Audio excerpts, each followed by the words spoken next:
Prologue. The Lantern in the Attic.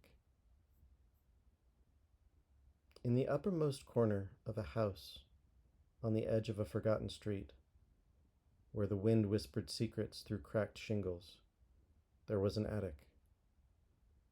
It was a place of shadows and dust, a graveyard of things once cherished, yellow letters, a doll with one eye, a guitar with no strings.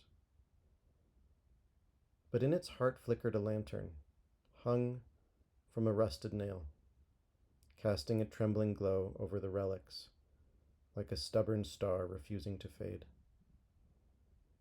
Amina found it there one gray afternoon, her bare feet silent on the creaking boards, her breath shallow, as if she might disturb some sleeping truth. She was 23, though the weight of her days made her feel ancient, a shut-in who traded the clamor of the world for the quiet of this house. Downstairs, her father, Javier, paced the kitchen, his hands rough from years of labor, his eyes tracing the lines of a life he'd built for her, a life she wouldn't take. The lantern's light caught a box of old photographs, curling at the edges, and Amina lifted one.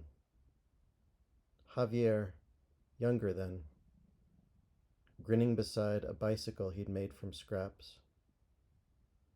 She didn't know that boy, not really, just as he didn't know the girl who now hid from the sun.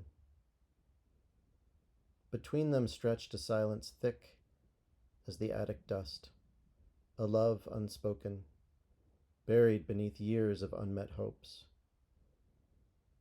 He'd wanted her to ride out into the world, to claim it as he had, pedaling through dirt and dawn. She'd wanted only to stay, to cradle the gifts he couldn't see, her sketches, her stories, the way she could name every bird that sang beyond the window.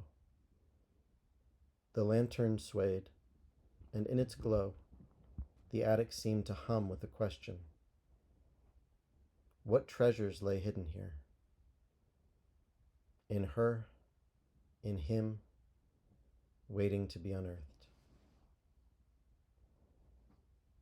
Outside, the world turned relentless, a machine of noise and expectation. But up here, time softened. Javier climbed the stairs that night, his shadow long against the wall, drawn by the light he hadn't lit. He paused at the threshold, seeing Amina hallowed by the lantern, her fingers tracing the photograph. For a moment, he saw not the daughter who'd shut herself away, but the child who'd once laughed in his arms.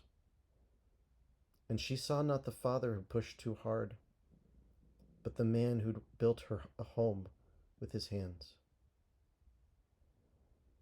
The attic held its breath, and in that flicker of illumination, something stirred, a promise, fragile as a flame, that this journey might lead them back to each other.